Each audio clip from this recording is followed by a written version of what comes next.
1940 ခုနှစ်မှာနာဇီအစိုးရကကျွန်းတွေကိုချွေးတက်စခန်းတွေမှာပေါင်တန်းပေါင်းများစွာအတုလုပ်ခိုင်းခဲ့ပါတယ်။ဗန်စနစ်တွေလွှမ်းမိုးပြီးစီးပွားရေးကိုပြိုလဲစေဖို့အတွက်ဗြိတိန်ကိုခိုးသွင်းဖို့အစီအစဉ်ရှိပြီးအဲ့ဒါကဂျာမနီကိုစစ်ပွဲအောင်နိုင်အောင်ကူညီပေးနိုင်ပါတယ်။ငွေစက်ကူအတုတွေအားလုံးကိုခီးဆောင်အိတ်ထဲထည့်ပြီးတာနဲ့ရထားတွေနဲ့ပို့လိုက်ပါတယ်။တညမှာတော့အင်္ဂလန်နိုင်ငံဘာမင်ဂမ်မြို့ကအရေးပါတဲ့လက်နက်စက်ရုံတရုံကအမျိုးသမီးတွေဟာမြို့ကိုဂျာမန်လေယာဉ်တွေကဘုံကျဲနေချိန်မှာအလုဆက်လုပ်နေရပါတယ်။ဒီနေ့ဟာဝန်ထမ်းတွေရဲ့မွေးနေ့ဖြစ်တာကြောင့်သူမကိုမွေးနေ့သချင်းဆိုပြပြီးဖျောင်းတိုင်တောင်ထွန်းညှိကြပါတယ်။ကံမကောင်းစွာပဲဘုံတလုံးကစက်ရုံထဲကိုကြားရောက်လာတဲ့အခါချိုမြိန်တဲ့အခိုက်အတန့်ဟာပြက်ပြဲသွားခဲ့ပါတယ်။ချက်ချင်းပဲစက်ရုံကိုဖောက်ခွဲပြီးအလုပ်သမားအားလုံးတေဆုံးခဲ့ပါတယ်။တစ်ချိန်တည်းမှာပဲတော်မီဟာအထီးကျန်စွာနေထိုင်ရပါတယ်။သူဟာအင်္ဂလန်မှာအင်အားအကြီးဆုံးဂိုင်း Peaky Blinders ရဲ့ခေါင်းဆောင်ဖြစ်ခဲ့ပေမဲ့အခုတော့သူ့ရဲ့အထုပ်ပတ်တီကိုရေးနေရင်ကြီးလက်ဒေသမှာတယောက်တည်းရှိနေခဲ့ပါတယ်။မနက်ခင်းမှာသူ့ရဲ့လက်ထောက်ဂျော်နီကသူတို့ရဲ့ဇာတိမြို့ဘာမီနမ်မြို့ကို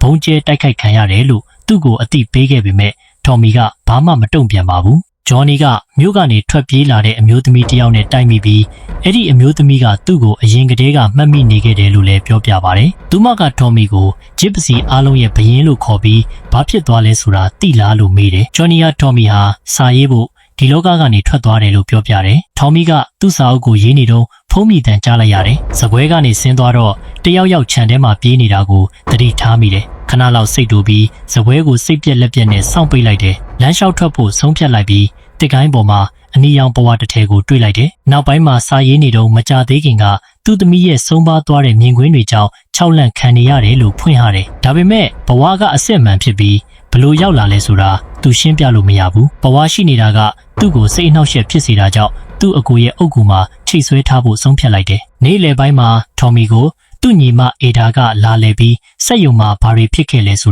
ာပြောပြတယ်။ထော်မီကိုပြန်လာပြီးကူညီစေခြင်းပေမဲ့သူ့ရဲ့စိတ်ဝိညာဉ်တွေနဲ့ရင်ဆိုင်နေရလို့သူညင်းတယ်။အာဒါကသူ့သားတွေကိုနှစ်ပေါင်းများစွာမတွေ့ရတော့ဘူးလို့ထောက်ပြပြီးဆူတယ်။ဒါပေမဲ့ထော်မီကသူဟာဖခင်အစစ်အမှန်မဟုတ်ခဲ့ဘူးလို့ပြောပါတယ်။စိတ်ပြက်နေတဲ့အေဒါကဘလို့ပဲဖြစ်ဖြစ်သူ့ကိုအတိပေးနေတယ်။သူ့သားချားစ်ကမြောက်အာဖရိကရဲ့ရှေ့တန်းမှာရှိနေပြီးသူ့ရဲ့နောက်ထပ်သားဂျူကတော့ Peaky Blinders ရဲ့ခေါင်းဆောင်သစ်ပါ။ကံမကောင်းစွာပဲသူကဂိုင်းကိုအကြီးအကျယ်ဒုက္ခရောက်စေပြီးအေဒါကသူ့ကိုဥပဒေအရကြိုးပေးခံရမှာဒါမှမဟုတ်ဒေသခံတွေကလူအုပ်ကြီးနဲ့တပ်ဖြတ်မှာကိုစိုးရိမ်နေပါတယ်။ထော်မီကသူ့အကိုဆုံးပါပြီးကတည်းကသူဟာပြောင်းလဲသွားပြီဖြစ်လို့ပြန်မသွားနိုင်တော့ဘူးလို့အခိုင်အမာပြောပါတယ်။ဘာမင်ဂမ်မှာမီးတပ်သမားတွေနဲ့ရဲတွေကပျက်စီးသွားတဲ့စက်ရုံကိုဂယုစိုက်နေကြပါတယ်။အဲ့ဒီအချိန်မှာ Peaky Blinders တွေရောက်လာပြီးရဲတွေကသူတို့ကိုရက်တန့်ဖို့ဘာမှမလုပ်နိုင်ဘူးဆိုတာသိကြပါတယ်။ဂိုင်းကအိမ်ရှိတကားကိုဆွဲဖြဲပြီးပောက်ကွဲမှုကြောင့်မပျက်စီးသွားတဲ့လက်နက်တွေကိုခိုးယူကြပါတယ်။ပိုင်ရှင်ကချက်ချင်းကန့်ကွက်တာကြောင့်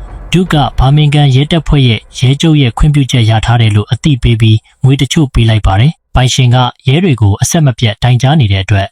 ဒုရဲ့ညာလက်ယုံအလိုက်ဂျာကသူတို့ကိုရက်တန့်ဖို့စူးစမ်းသူတိုင်းကိုဖော်ထုတ်ပြီးသူတို့ရဲ့မိသားစုတွေကိုရိုက်နှက်မယ်လို့ကြေညာလိုက်ပါတယ်။စက်ယုံပိုင်ရှင်ကသူတို့ကိုမကြောက်ဘူးလို့ပြောပါတယ်။ဒါကြောင့်ဒုကသူ့ကိုစက်တိုက်ပစ်ခတ်ပါတော့တယ်။သူ့ဝန်ထမ်းတွေကချက်ချင်းတုံ့ပြန်တာကြောင့်Peaky Blinders တွေကလည်းသူတို့ကိုရိုက်နှက်ပြီးတိုက်ပွဲကိုအလွယ်တကူအနိုင်ရသွားပါတယ်။အရက်သားတွေဝင်ရောက်ဆွတ်ဖက်တာရက်လိုက်တဲ့အခါဂိုင်းကသူတို့ရှာတွေ့နိုင်တဲ့လက်နက်အားလုံးကိုသိမ်းယူလိုက်ပါတယ်။ခဏအကြာမှာအေဒါဟာဘာမင်ဂမ်ကိုပြန်သွားပြီးစက်ရုံကိုမသွားခင်သူ့သားကာကိုခေါ်သွားပါတယ်။ဒါပေမဲ့ Peaky Blinders တွေကြောင့်အရာအလုံးပိုဆိုးသွားတာကြောင့်မျက်နှာပြရဲတဲ့အတွက်အလုပ်သမားတွေကသူမကိုချက်ချင်းပဲအော်ဟစ်ကြပါတယ်။ဘားတစ်ခုမှာဒုဟာ Beckett လို့ခေါ်တဲ့နာဇီအေဂျင့်တစ်ယောက်နဲ့တွေ့ဆုံပြီး Beckett ကသူ့ရဲ့အတုငွေနမူနာကိုပြသပါတယ်။ဗြိတိန်စီးပွားရေးတွေကိုထည့်သွင်းဖို့အသင့်ဖြစ်နေတဲ့ပေါင်350တန်းရှိပြီးသူကဂိုင်းတွေကိုအသုံးပြုပြီးလှုပ်ဆောင်ခြင်းပါတယ်။ Peaky Blinders တွေက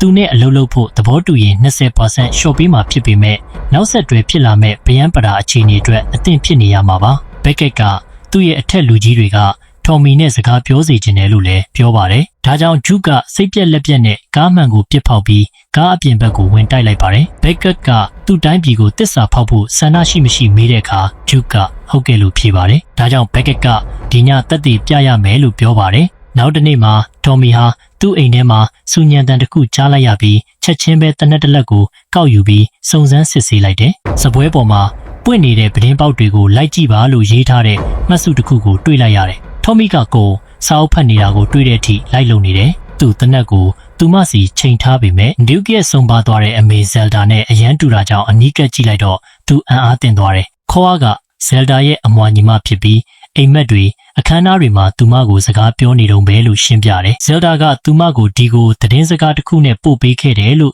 ့သူမကပြောပါတယ်။အမွှာနှစ်ယောက်ကဂျစ်ပစီတွေဖြစ်ပြီးဒုကဂျစ်ပစီလူမျိုးတွေကိုဖျက်ဆီးမဲ့မကောင်းဆိုးဝါးတွေနဲ့ပတ်သက်နေတယ်။ထော်မီကပြန်လာပြီးသူ့သားကိုရပ်တန့်ဖို့သဘောတူရင်ကိုကသူ့ကိုအတွင်းစိတ်ငြိမ်းချမ်းမှုရှာဖို့ကူညီပေးမယ်လို့ကတိပေးတယ်။ရုတ်တရက်ဂျော်နီကအခန်းထဲကိုတနက်နဲ့အပြေးအလွှားဝင်လာပြီးကျူးကျော်သူတယောက်ရှိတယ်လို့ထင်ပေမဲ့ထော်မီကကိုကသူတို့ရဲ့ဧည့်သည်ဖြစ်တယ်လို့ပြောပြီးအံ့အားသင့်စေခဲ့တယ်။တီးတန့်ခန်းမှာဂျော်နီကကိုဟာဝမ်းနဲ့ပူဆွေးနေတဲ့မိခင်တွေကိုအခွင့်ကောင်းယူပြီးစစ်ပွဲမှာကြာဆုံးသွားတဲ့သားတွေရဲ့ဝိညာဉ်တွေကိုဆက်သွယ်တယ်လို့ဟန်ဆောင်ပြီးပြောတယ်လို့တော်မီကိုပြောပြပါတယ်။တော်မီကလည်းတော်မီကိုလှည့်စားမှာကိုစိုးရိမ်ပေမဲ့တော်မီကလှစ်လူရှုထားပါတယ်။နေ့လယ်ပိုင်းမှာဒုကသူ့ဝက်တွေကိုစစ်ဆေးပြီးပစ္စည်းတချို့ကိုသူ့စတော်ခန်းထဲမှာတင်စီထားပါတယ်။အဲ့ဒီအချိန်မှာအာဒါကသူ့ကိုချင်းကပ်လာပြီးစက်ယုံကိုဝင်ရောက်စီးနှင်းဖို့ခေါ်ပြီးဝက်တွေအကြောင်းမေးမြန်းပါတယ်။ဒုကတက်ယုံတစ်ခုကိုတိုက်ခိုက်ခံရတယ်လို့ပြောတာကြောင့်သူကယာယီဂယုဆိုင်နေတယ်လို့ပြောပါတယ်။ဒါပေမဲ့အာဒါကသူ့ဇက်လန်းကိုမယုံကြည်ပါဘူး။ပြီးတော့ဒုကသူဟာစေးဝါးတွေရောင်းချနေတယ်ဆိုတာကိုဖွင့်ဟပြီးအာဒါကစေးယုံမှာစေးဝါးတွေပြက်လက်နေတာကိုသတိရသွားပါတယ်။သူမကသူ့ကိုတိုင်ကြားမယ်လို့ချိန်ချောက်ပါတယ်။ဒါပေမဲ့ဒုကဘသူမှသူ့ကိုမတားဆီးနိုင်ဘူးလို့ထောက်ပြပါတယ်။နောက်ပိုင်းမှာအာဒါကဒေါ်မီအတွက်အလုပ်လုပ်ခဲ့မှုတဲ့တငယ်ချင်းတယောက်စီသွားတွေ့ပါတယ်။ဒုဘာတွေလုပ်နေလဲစစ်ရဲတွေစီသွားဖို့စဉ်းစားနေတယ်လို့သူမကပြောပြပါတယ်။အာဒါကသူ့ရဲ့ထွက်ဆိုချက်နဲ့ထောက်ခံမှုကိုတောင်းဆိုပေမဲ့သူကသူမကိုမကူညီပါဘူး။ဒုကိုဆန့်ကျင်တာကသူတို့ကိုဒုက္ခရောက်စေမှာဖြစ်ပြီးသူ့ကိုတားဆီးနိုင်သူကတော်မီတယောက်တည်းပဲလို့သူယုံကြည်ပါတယ်။တစ်ချိန်တည်းမှာပဲတော်မီဟာသူ့ရဲ့ဝိုင်အရက်ဆိုင်ကိုသွားပြီးအတန်တစ်ခုကြားလိုက်ရတဲ့အခါပလင်းတစ်လုံးမတော်တဆပြုတ်ကျသွားတယ်။စစ်ပွဲအတွင်းရှေ့တန်းဥမင်လိုင်ကောင်းတွေမှာသူ့ရဲ့နေ့ရက်တွေကိုမြင်အောင်မိပြီးအဲ့ဒါကသူဟာ PTSD ယောဂပြင်းထန်စွာခံစားနေရတယ်ဆိုတာအတည်ပြုပါတယ်။သူ့ရဲ့စာအုပ်ထဲမှာအိပ်ပျော်နိုင်ဖို့စစ်ပွဲကိုသူ့အိမ်ကိုယူဆောင်လာခဲ့တယ်လို့ရေးသားထားပါတယ်။သူဆေးလိပ်တောက်ဖို့လိုအပ်တယ်လို့ဆိုပါတယ်။နောက်ပိုင်းမှာခီယိုကသူ့ကိုပဝါယူလာပြီးသူ့အကိုအကြောင်းမေးတာကြောင့်လန့်နိုးသွားပါတယ်။ထော်မီကဒီအကြောင်းပြောဖို့ညှင်းဆိုပေမဲ့ကိုကဆက်ပြောနေပြီးသူမဟာဇယ်ဒါဖြစ်တယ်လို့ဆိုပါတယ်။ထော်မီကသူမကိုမယုံတဲ့အခါပဝါကိုသူ့သမီးကထားခဲ့ပြီးထော်မီကသူ့အကိုကိုတင်းချိုင်းကိုပြောခဲ့တဲ့အထောက်အထားကိုကိုးကားပြီးပြောပြခဲ့တယ်လို့ဆိုပါတယ်။အခုတော့သူစိတ်ဝင်စားပြီးပိုသိချင်နေပေမဲ့ဂျုကိုကူညီဖို့သဘောတူမှသာသူမကပိုပြီးပြောပြမှာပါ။ထော်မီကသူဟာအဲ့ဒီလူမဟုတ်တော့ဘူးလို့ပြောတာကြောင့်ဂျုရဲ့အရင်ပုံစံကိုပြန်ရအောင်ကူညီပေးမယ်လို့ကမ်းလှမ်းပါတယ်။ပြီးတော့သူတို့နှစ်ယောက်ဟာဇယ်ဒါဖြစ်ကြောင်းသက်သေပြဖို့ချိန်တွေးတဲ့နေရာအကြောင်းပြောနေချိန်မှာသူတို့နှစ်ယောက်ဟာစိုးသွမ်းလာကြပါတယ်။သူတို့ပြီးသွားတဲ့အခါကိုကတွမ်းမီကိုသူ့အကိုကသူ့တည်ဆုံးမှုအတွက်သူ့ကိုအပြစ်မတင်ဘူးလို့ပြောပြီးလူတိုင်းကသူကိုယ်တိုင်ဖျက်လိုက်တာလို့ယုံကြည်ကြတယ်။တွမ်းမီကသူမကိုပါဇက်ပိတ်ဖို့ကြိုးစားပြီးအကိုကသူ့ကားကိုခိုးယူသွားတယ်လို့ဖော်ထုတ်လိုက်တာကြောင့်တွမ်းမီကသူ့နောက်ကိုလိုက်သွားခဲ့တယ်။အပြစ်ရှိစိတ်နဲ့အလွန်အမင်းစိတ်ရှုပ်ထွေးနေတဲ့တွမ်မီက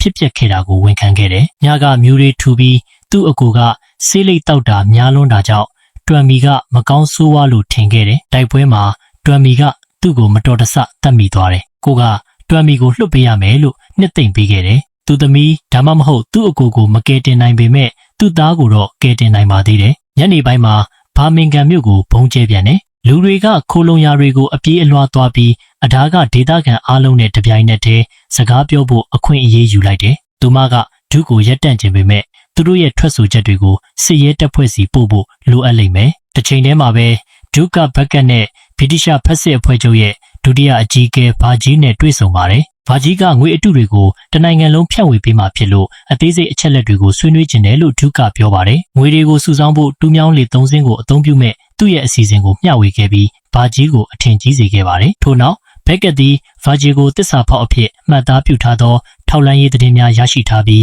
ယုံကြည်၍မရကြောင်းဖွင့်ဟခဲ့သည်ဒုသည်ဗာဂျီကိုချက်ချင်းပစ်ခတ်ခဲ့ပြီးဗာဂျီသည်သွေးများဖြည်းဖြည်းချင်းထွက်နေစဉ်တွားသွားရန်ကြိုးစားခဲ့သည်ဒုသည်သူ့ကိုတက်ရန်ဒုတိယအကြိမ်ပစ်ခတ်ခဲ့တော်လဲဘက်ကက်ကသူ၏ကြည်စံအားလုံးကိုအသုံးပြုရန်အမိန့်ပေးခဲ့သည်ထို့နောက်ဒုသည်အလွန်စိုးရိမ်ပူပန်နေသောအခြေအနေတွင်ကြံ့ရစ်ခဲ့ပြီးဘက်ကက်ကသူသည်အလွန်အရေးကြီးသောလူများနှင့်အလုပ်လုပ်ပြီးဒုကိုကာကွယ်မည်ဟုအာမခံခဲ့သည်မကြာမီဒုသည်လီဗာပူးသို့လှေများဖြင့်ငွေသွားယူရမည်ဖြစ်သည် သို့တော့ယခုအချိန်အတွက်ဂျုကသည်အလောင်းကိုဖယ်ရှားပြစ်ရမည်ဘက်ကက်ထွက်သွားပြီးနောက်ဂျုကသည်စိတ်ပြက်လက်ပြက်ဖြင့်ပလင်းတစ်လုံးကိုရိုက်ခွဲခဲ့သည်ထို့နောက်သူသည်အလောင်းကိုဝက်များကိုကျွေးမွေးခဲ့သည်လီဗာပူးတွင်ငွေများပြည့်နေသောခရီးဆောင်အိမ်များပါသည့်တင်ပေါ်များနောက်ဆုံးတွင်ရောက်ရှိလာခဲ့သည်နောက်တစ်နေ့နံနက်တွင်တော်မီသည်ပဝါနှင့်အတူအိပ်ရာထဲတွင်တယောက်တည်းရှိနေသည်ကိုတွေ့ရှိခဲ့သည်သူ့အကို၏ဂူဗိမာန်တွင်ပြန်တင်ပြီးနောက်ဆုံးတွင်လှုပ်ဆောင်ရန်ဆုံးဖြတ်ခဲ့သည်သူသည်သူ၏အဝတ်အစားဟောင်းများကိုဝတ်ဆင်ပြီးသူ့ကားကိုယူကာဗမ်မင်းငန်းသို့သွားမည်ကိုကြေညာခဲ့သည်အလွန်စိုးရိမ်နေသောဂျော်နီသည်၎င်းသည်ယူသွတ်သည်ဟုထင်မြင်ပြီးသူနှင့်အတူလိုက်ရန်စေတနာဝန်ထမ်းလုပ်ခဲ့သည်ထိုအတော်တွင်ဒုတ်သည်အမျိုးသမီးတဦးနှင့်အတူတညတာကုံဆုံးပြီးနောက်နိုးလာခဲ့သည်သူတွင်ဗာဂျီလ်၏အဝတ်စားများရှိနေသေးသည်ကိုသူသဘောပေါက်ပြီးမီးရှို့လိုက်သည်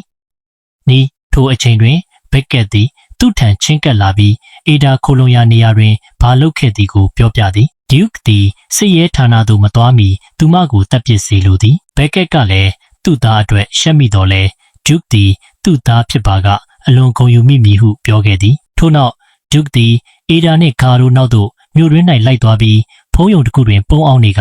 ပြည့်စုံသောဓာတ်ပုံကိုရိုက်ကူးနိုင်ခဲ့သည်သို့သောသူ့မိသားစုအပေါ်ခံစားချက်များကသူ့ကိုထိုသို့လှုပ်ဆောင်ရန်ခွင့်မပြုသောကြောင့်ဒေါသတကြီးဖြင့်ဖုံးကိုရိုက်ခွဲလိုက်သည်သူမနောက်သို့ဆက်လက်လိုက်နေပြီးသူမအနီးတွင်ကားတစ်စီးရပ်ထားသည်ကိုတတိပြုမိသည်ဘေကက်ထွက်လာသောအခါဂျုကသည်သူမကိုတတိပေးရန်အော်ဟစ်လိုက်သည်ကံမကောင်းစွာပဲနောက်ကျသွားပြီးဘေကက်သည်သူမကိုတတ်ရန်အကြိမ်နှဲငယ်ပစ်ခတ်ခဲ့ပြီးတက်သေးခံချက်များပါသောအိတ်ကိုခိုးယူခဲ့သည်ထွက်ခွာမသွားမီဂျုကအားသူဂုံယူအောင်မလုပ်ခဲဟုပြောပြသည်ခါရော့သည်စိတ်ကြယောဂခံစားနေရပြီးဂျုကသည်စိုက်ကြည့်နေုံသာတတ်နိုင်သည်အကူအညီမဲ့နေသလိုခံစားရတယ်လမ်းမှာထော်မီကားရက်ပြီးအေဒါရဲ့ဝိညာဉ်ကိုစိုက်ကြည့်ဖို့ထွက်လာတော့အေဒါတေဆုံးသွားပြီဆိုတာသိလိုက်ရတယ်မိနစ်အနည်းငယ်အကြာမှာရာဇဝတ်မှုဖြစ်ပွားရာနေရာကိုရောက်တဲ့အခါရဲတယောက်ကဂျုကအေဒါရဲ့တေဆုံးမှုမှာပါဝင်ပတ်သက်နေတယ်လို့ပြောပြတယ်ထော်မီကအေဒါရဲ့အလောင်းကိုစောင့်ကြပ်ဖို့ဂျော်နီကိုရင်ခွဲယုံကိုပို့လိုက်ပြီးဂျန်နာရီကိုဂယုစိုက်ခိုင်းလိုက်တယ်ဘာမှထော်မီကဂျုကိုမမေးခင်တချင်းကိုရက်လိုက်တယ်ဒေသခံတွေကသူ့ကိုချက်ချင်းစော်ကားပြီးသူ့ရဲ့သဘောထားကိုရင်ဆိုင်ကြတယ်အခြေအနေတွေပိုဆိုးလာတော့မယ့်အချိန်မှာအီလိုင်ဂျာကဒါကထော်မီဆိုတာသဘောပေါက်ပြီးလူအုပ်ကိုအတိပေးလိုက်တယ်နာမည်ကိုမသိတဲ့စစ်သားတယောက်ကလွဲလို့အားလုံးနောက်ဆုတ်သွားပြီးသူ့တနက်ကိုချိန်လိုက်တယ်ထော်မီကသူ့ရှက်အင်ဂျီထဲမှာလက်ပစ်ဘုံတစ်လုံးထည့်လိုက်တယ်ဒါနဲ့အဲ့ဒီလူကဘားထဲကနေထိတ်လန့်တကြားထွက်ပြေးပြီးပောက်ကွဲသွားတယ်ပြီးတော့ထော်မီကစစ်သားရဲ့တနက်ကိုယူပြီးဓာတ်ဆက်ကိုပစ်တက်လိုက်တော့အီလိုင်ဂျာကိုသူ့သားစီခေါ်သွားရတယ်ဂိုဒေါင်ထဲမှာဂျုကပစ္စည်းအနှဲငယ်ထုတ်ပိုးပြီးထွက်သွားဖို့ကြိုးစားတယ်ဒါပေမဲ့ထော်မီကသူ့ကိုတွေ့ပြီးရှွန့်နေပစ်ချလိုက်တယ်သူကဆေးအိတ်တွေကိုလည်းယူပြီးဒုစီပစ်ပေါက်ပြီးနယ်နိမိတ်ဖြတ်ကျော်မှုအတွက်အေးဆက်ဆက်ပြောပါတယ်ထော်မီကသူ့ကိုကန်ပြီးတဲ့နောက်ဂျုကအေဒါကိုသူ့မိသားစုအပေါ်တစ္ဆာရှိနေစေဖြစ်လို့မတတ်နိုင်ခဲ့ဘူးလို့ရှင်းပြပါတယ်ဒါပေမဲ့သူ့အဖေကသူ့ကိုထားခဲ့တဲ့တခုတည်းသောအရာကအပြစ်ဖြစ်လို့သူမကြာခဏအပြစ်လုပ်ပါတယ်သူကထော်မီကိုဒေါသတကြီးနဲ့ကန်ကြောက်ပြီးရှွန့်ထဲမှာရန်ဖြစ်ကြပါတယ်ထော်မီကသူ့ကိုအလွယ်တကူအနိုင်ယူပြီးဂျုကိုဘက်ကက်နဲ့အစီအစဉ်အကြောင်းပြောပြဖို့အတင်းကျပ်ခိုင်းပါတယ်အဲဒီနောက်ထော်မီကရင်ခွဲယုံကိုသွားပြီးဂျော်နီရဲ့တနက်ကိုယူကာသူ့ကိုပြန်ပို့လိုက်ပါတယ်ပြီးတော့အေဒါရဲ့အလောင်းကိုပြောပြီးအေဒါကစောစောလာတဲ့တယ်လို့ပြောပါတယ်သူကသူတို့ရဲ့ညီကိုတတ်ခဲ့တာကမတော်တဆမဟုတ်ဘူးလို့ဝန်ခံပါတယ်ဘာလို့လဲဆိုတော့သူမူးပြီးဒေါသတွေထွက်နေလို့ပါထော်မီကသူ့ညီကိုသူ့စီကနေလွတ်မြောက်အောင်တတ်ခဲ့တာလို့ရှင်းပြပါတယ်ဒါပေမဲ့မိသားစုတည်ဆုံမှုတွေအများကြီးဖြစ်ပြီးနောက်မှာမကောင်းတာတွေအားလုံးကနေကောင်းတာတွေတစ်ခုခုဖြစ်လာလိမ့်မယ်လို့သူချိန်ဆိုပါတယ်ရင်ခွဲယုံကထွက်လာတဲ့အခါသူငိုပါတယ်သူအပြင်ထွက်တာနဲ့ထော်မီကဘက်ကက်ကိုတွေ့ပြီးတယောက်ကိုတယောက်ပြစ်ခတ်ကြပါတယ်မြင်းတွေကကြောက်လန့်တကြားဆန္ဒပြနေချိန်မှာလူတွေကတော့တနေရာပြီးတနေရာပုံအောင်နေဖို့စ조사နေကြတယ်ဘက်ကက်ကဟစ်တလာပြောတာလူအဖွဲ့စည်းတွေကမကောင်းဆိုးဝါးတွေနဲ့သွေးပုတ်တွေကိုတန့်စင်တာမှန်တယ်ဆိုတာတွမ်မီကိုယုံကြည်အောင်စ조사နေတယ်ဘုံတွေထက်ပိုကောင်းတဲ့ငွေဆက်ကူနဲ့စစ်ပွဲကိုအဆုံးသတ်ဖို့စ조사နေတယ်ဘက်ကက်သည်သူ၏နောက်ဆုံးကြည်စံများကိုဖြုံးတီးသောအခါတွင်၎င်းတို့အားအဖုံးအဖြစ်အသုံးပြုရန်မြင်းများကိုတွန်းထုတ်ကာလမ်းကိုပိတ်ဆို့ကာပြေးသွားခဲ့သည်တော်မီကမြင်းပေါ်တက်ပြီးဒေသခံတွေကသူ့ကိုဘရင်လိုကြိုဆိုတဲ့လမ်းတွေဖြတ်လျှောက်တယ်အရက်ဆိုင်ထဲမှာဒုကသူ့အပြစ်နဲ့အရက်ကိုနစ်မြုပ်နေတယ်ခိုးကသူ့စီလာလဲပြီးဇယ်ဒါရဲ့ဝိညာဉ်ကထော်မီနဲ့ဒုကတနေ့မှာအတူတူအလုပ်လုပ်မယ်လို့တစ်ချိန်ကပြောခဲ့ဘူးတဲ့အတွက်ဒါဟာဒုကရဲ့မှန်ကန်တဲ့အရာကိုလုပ်ဖို့အခွင့်အရေးပါပဲသူမကသူ့ကိုကြည်စံတစ်ထောင်ပေးပြီးနာဇီတွေကိုစောင့်ရှောက်ပြီးနောက်ဒုကတော်မီကိုတပ်ပစ်ရမယ်လို့ပြောခဲ့ပါတယ်ခိုးက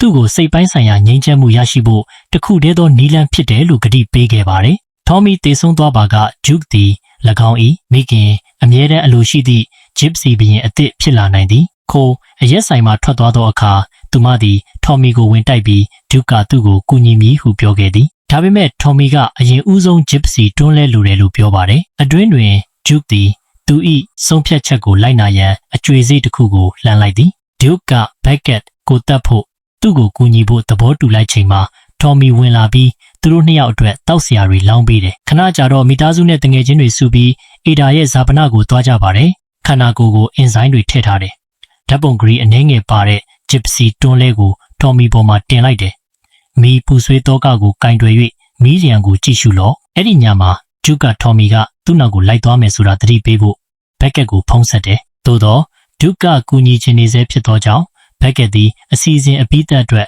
သူ့ကိုတန်း70ပေးဆောင်ရန်သဘောတူသည်။အဲ့ဒီချိန်မှာထော်မီကလှဲဖြစ်ခဲ့ဘူးသောပြားများကိုကြည့်နေသည်။ထိုအချိန်တွင်သူသည်တင်မောချင်းရှိတန်တရားရှိကုံလောင်ယုံနှင့်တင်မောများအကြောင်းအချက်လက်အားလုံးကိုပေးဆောင်ပေးသောတင်မောချင်းတစ်ထည်စတက်ထံတွားရောက်ခဲ့သည်။ဒုရောက်လာတဲ့အခါထော်မီကသူ့ကိုစတက်နဲ့မိတ်ဆက်ပေးပြီးသူ့သားကိုယုံကြည်ဖို့ဆုံးဖြတ်လိုက်ပြီလို့ကြေညာပါတယ်။ထို့နောက်အမျိုးသားများသည် Stats Intel ကိုအသုံးပြု၍အစီအစဉ်တကျပြုလုပ်ကြသည်။ထော်မီသည်ဝါတာလူဥမင်လိုင်ကောင်းကိုအသုံးပြုလိုသောကြောင့်တဝက်တစ်ပြက်ပြိုကျပြီးနောက်၎င်းကိုပိတ်ထားကြောင်းစတက်ကထောက်ပြသည်။ဒါပေမဲ့ထော်မီကသူ့အတွက်နီလန်းရှာတွေ့မယ်လို့အာမခံပါတယ်။လီဗာပူးကိုသွားရလမ်းမှာတွမ်မီကသူ့စာအုပ်ကိုဆက်ရေးပြီးသူ့ကလေးတွေစီအနှံခဲ့ပါတယ်။ဒုကသည်သူ၏တဘာဝအမွေခံဖြစ်တဲ့သည်ဟုသူပြောတော်လဲယနေ့ည၏မစ်ရှင်သည်သူ၏သဘောတဘာဝအမှန်ကိုထုတ်ဖော်ပြသမည့်စမ်းသပ်မှုတစ်ခုဖြစ်သည်။နောက်ဆုံးတွင်တော်မီသည်ဝါတာလူဥမင်လိုင်ကောင်းသို့အလုံးပိတ်ဝင်ပေါက်ကိုရှာတွေ့ပြီးကိုအကူအညီတောင်းသည်။သူမ၏ဝမ်ကွဲများသည်တကားကိုဖျက်တောက်ရန်၎င်းတို့၏ကရိယာများကိုချက်ချင်းအသုံးပြုကြသည်။ဟေးခဏဆောင်ထော်မီမေးတယ်။အတိတ်ကအရာတွေကိုပဲပြောပြီးသူ့အနာဂတ်အကြောင်းမေးတယ်။ကိုကဒီညသူလိုချင်တဲ့ပစ္စည်းကိုရလိမ့်မယ်လို့ပြောပါတယ်။ဒါနဲ့တော်မီကသူ့တနက်ကိုထုတ်ပြီးကိုကသူ့စီပထမဆုံးလာလေကလေးကသူ့ကိုတတ်ချင်နေတယ်ဆိုတာသိတယ်လို့ဝန်ခံပါတယ်။သူမကမကောင်းတဲ့နမိတ်လို့ပြောပြီးကိုကတော်မီက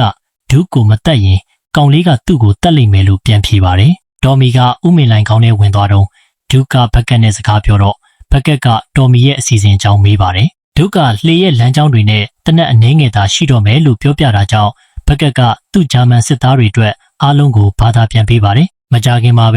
ဂျာမန်လေယာဉ်တွေကအဲ့ဒီနေရာကိုဘုံကျဲတိုက်ခိုက်တာကြောင့်ဥမင်လိုင်ကောင်းရဲ့အစိတ်ပိုင်းတွေပြိုကျပြီးတော်မီကိုပိတ်မိနေစေပါတယ်။ဒါကြောင့်သူ့မှာ PTSD ရောဂါရှိပြီးကတုတ်ကျင်းတွေမှာသူကြုံတွေ့ခဲ့ရတဲ့အချိန်တွေကိုပြန်ပြောင်းသတိရပြီးတေဆုံးသွားတဲ့ချစ်ရသူတွေအကြောင်းမြင်ရောက်လာပါတယ်။ဒါပေမဲ့တော်မီကလက်မလျှော့ပဲအပြက်စီးတွေကိုတူးပြီးလွတ်မြောက်လာတဲ့အထိလှေကားကိုရှာတွေ့တဲ့အထိဆက်ပြေးနေပါတယ်။စိတ်ကမ်းမှာဂျာမန်စစ်သားတွေကလှေတွေရောက်လာတာကိုကြည့်နေကြပါတယ်။သူတို့ကချက်ချင်းပဲစတက်ကိုပစ်ခတ်လိုက်တဲ့အခါစတက်ကရေထဲခုန်ဆင်းခင်ပောက်ကွဲစေတတ်တဲ့ပစ္စည်းတွေအများကြီးကိုဖွင့်လိုက်ပါတယ်။ဒါကအစီအစဉ်တစ်ခုပဲဆိုတာသိလိုက်ရတယ်။လှေကသင်္ဘောကိုဝင်တိုက်ပြီးပောက်ကွဲကစစ်သားအလုံးပောက်ကွဲပြီးတစ်ချိန်တည်းနဲ့သေဆုံးသွားတယ်။ဂိုဒေါင်ထဲမှာဘက်ကက်ကဒုကသူ့ကိုလှည့်စားတယ်ဆိုတာသဘောပေါက်ပြီးတနက်နဲ့ချိန်လိုက်တယ်။ဒုကသူ့ဖေကိုမနာခံဖို့သူ့ဒင်းကားပြားကိုပြောပေမဲ့သူကဒင်းကားပြားကိုမနာခံပဲမှန်ကန်တဲ့အရာကိုလုပ်ဖို့ရွေးချယ်ခဲ့တယ်လို့ရှင်းပြတယ်။အဲ့ဒီချိန်မှာပဲဂိုဒေါင်ထဲမှာဘုံတစ်လုံးပောက်ကွဲသွားတယ်။ဒီဘုံကြောင့်ဘက်ကက်လဲကျသွားပြီးဒုကထွက်ပြေးသွားချိန်မှာတော်မီကအထဲကိုဝင်လာတယ်။မကြာခင်မှာပဲဖေးဘလိုင်းဒတ်တွေကဂိုဒေါင်ကိုဝိုင်းပြီးကြံရှိနေတဲ့နာဇီစစ်သားတွေနဲ့တနက်နဲ့ပစ်ခတ်တိုက်ခိုက်ကြပြီးအားလုံးကိုတနာညာတာမှုမရှိဘဲတပ်ပစ်လိုက်ကြတယ်။ထော်မီကလူတချို့ကိုတပ်ပစ်လိုက်ပြီးဒုကဘာလို့ဒီလောက်ကြာနေတာလဲလို့သိကျင်နေတဲ့လူကိုဝင်တိုက်မိသွားတယ်။စိတ်ပြက်နေတဲ့ထော်မီကသူ့အမေကတောင်းပြီးလွှတ်လိုက်လို့သာဒီကိုရောက်လာတာလို့ပြောပါတယ်။ပြီးတော့ထော်မီကပတ်စံတစ်တာတွေကြားမှာမြေမြုပ်မိုင်းတစ်လုံးထည့်ပြီးဖောက်ခွဲပစ်လိုက်တာကြောင့်နာဇီတွေရဲ့အစီအစဉ်ကိုဖျက်ဆီးပစ်လိုက်တယ်။ဒါတွေအားလုံးကိုမြင်တော့ဘက်ကက်ကားပေါ်တက်ပြီးထော်မီစီမောင်းလာတော့ထော်မီကတနက်ကိုထုတ်ပြီးစောင့်နေတယ်။ဘက်ကက်ကသူ့ဘိုက်ကို2ကြိမ်ပစ်တက်ပြီးမှထော်မီကသူ့ခေါင်းကိုပစ်တက်လိုက်တယ်။ကားကဆက်မောင်းနေပြီးထော်မီကအဆုံးကိုစောင့်ဖို့လက်ဖြန့်ထားပေမဲ့ဒုကသူ့ကိုဝင်တိုက်ပြီးအစားထိုးလိုက်တယ်။ထော်မီလဲကျသွားပြီးဂိုင်းကသူတို့ကိုဝိုင်းထားတဲ့အခါထော်မီကဒုကိုတနက်ပေးပြီးတနက်ပစ်ဖို့တောင်းဆိုတယ်။အစားပိုင်းမှာဒုကညှင်းဆန်ပေမဲ့ထော်မီကအတင်းအကျပ်လုပ်တာကြောင့်ဒုကတနက်ကိုဆွဲထုတ်လိုက်တယ် Peaky Blinders တွေကသူတို့ရဲ့တထေးကိုနှုတ်ဆက်ပြီး Duke က Tommy ကကြပြားတစ်ပုတ်ယူရင်းတေဆုံးသွားတဲ့အခါ Duke ငိုကြွေးတယ်။ဂိုင်းက Duke ကိုဂျစ်ပစီဘရင်တစ်လို့ခေါ်တယ်။ဒါကြောင့် Duke ကသူတို့ကိုကြံရှိနေတဲ့ငွေဆက်ကူအတုတွေကိုမီးရှို့ပစ်ဖို့ပြောပါတယ်။ခဏအကြာမှာ Keo က Tommy ရဲ့စာအုပ်ကိုယူပြီး Duke ကိုပေးလိုက်တယ်။ဂိုင်းက Tommy ရဲ့အလောင်းဓာတ်ပုံတချို့နဲ့နောက်ဆုံးငွေဆက်ကူအတုတွေပါတဲ့လှဲတစ်ဝိုက်မှာစုဝေးကြတယ်။ Duke က